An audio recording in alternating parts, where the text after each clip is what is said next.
começo até com você para a gente falar sobre isso. Aonde está a tensão no STF? Onde está o foco de tensão que a Thaís nos conta? Nós vivemos no país, Fabíola, uma fase de excepcionalidade, né?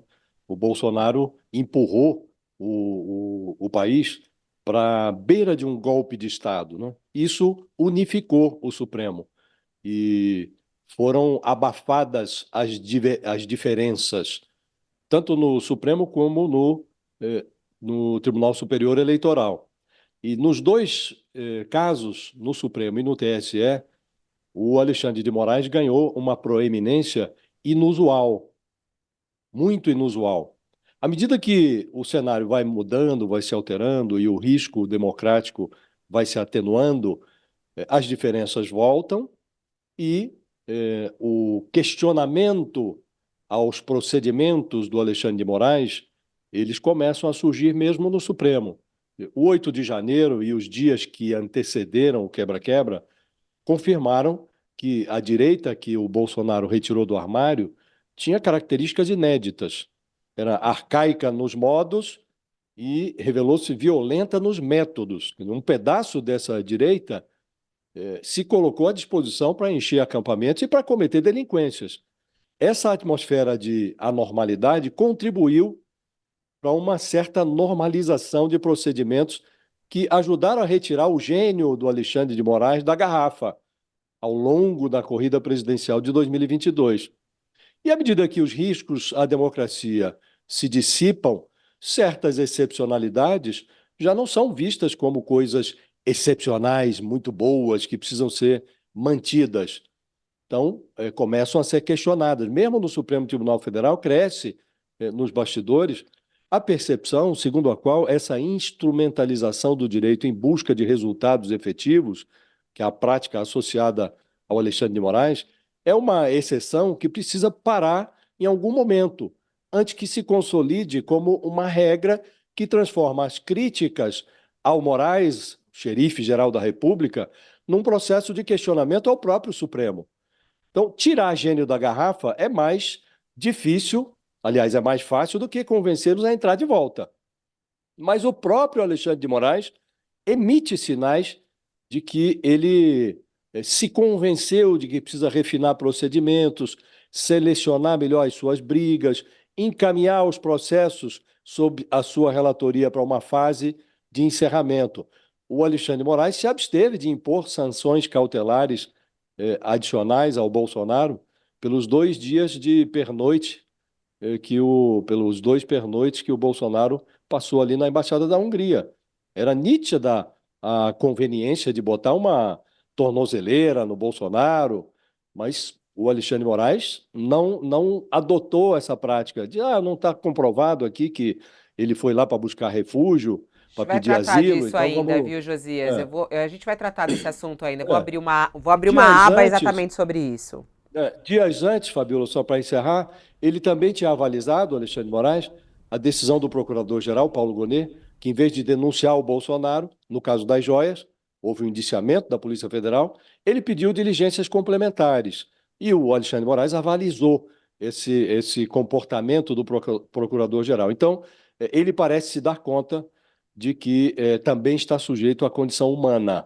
Então, ele próprio ajusta os seus procedimentos. Então, acho que está ocorrendo, Fabíola, uma discussão interna, para encerrar, que foi a necessidade desse debate interno, foi levantada inclusive pelo presidente do tribunal, o Luiz Roberto Barroso, num debate que teve no mês passado em Harvard, que ele disse que o Supremo precisa ter um papel menos proeminente.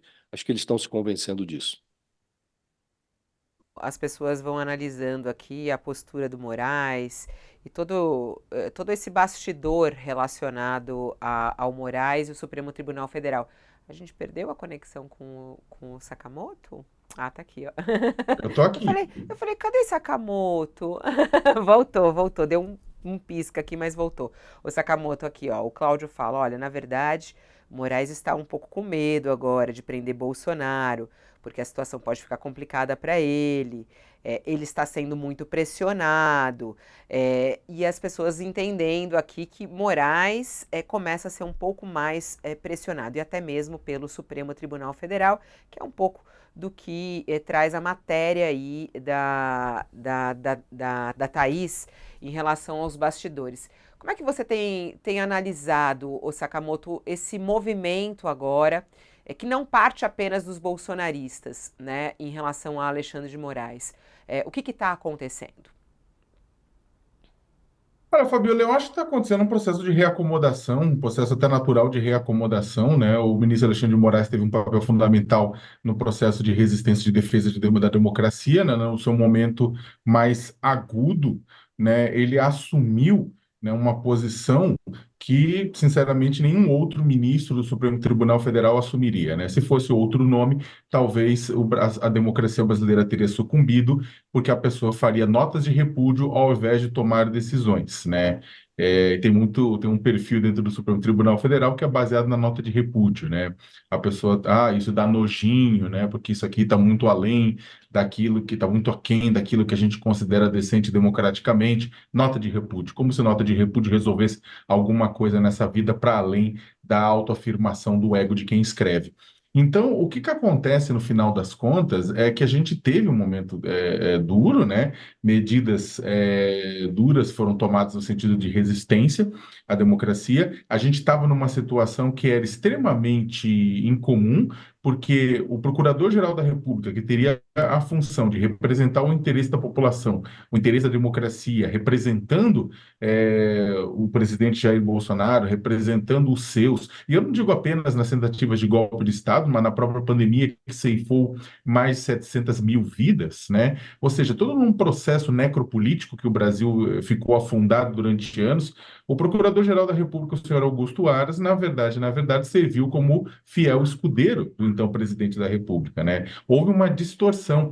O Congresso Nacional, que seria o responsável também por julgar os maus feitos do presidente da República, também cruzou os braços, muito bem financiado por emendas parlamentares e outros acordos, né? A Dilma Rousseff acabou rodando, na verdade, por uma questão que seria um milionésimo do que aconteceu no governo Jair Bolsonaro. Então, as duas pessoas que estavam aqui estariam capazes de apear Bolsonaro, de questionar, de colocar receio dos chamados freios e contrapesos. Você ter o Procurador-Geral da República e o presidente da Câmara dos Deputados, na época o senhor Arthur Lira, né? Eles não fizeram esse trabalho, né? Eles estavam mais próximos de Bolsonaro. Sobrou para o Supremo e o Supremo acabou delegando a Alexandre de Moraes essa tarefa, né? Então, a gente pode até fazer acho que pode e deve fazer discussões, e acho que no momento em que a democracia ela vai voltando, no momento que ela voltar à normalidade, eu acho que também essa discussão ela é importante. Eu acho que também é importante deixar claro que eu não acho que há uma anormalidade nos processos e nos casos. Há uma discussão, acho que justa, com relação à questão da extensão dos inquéritos, né? O inquérito não pode durar para sempre, como a gente bem sabe, né? Agora, eu não acho que esses inquéritos estão contaminados por conta disso, de maneira alguma, né? Eles são válidos, eles serão julgados, né? E os responsáveis serão considerados ou culpados ou inocentes a partir disso. A partir de inquéritos, na minha opinião, não estão contaminados por conta de nada disso, ao contrário do que o bolsonarismo fala.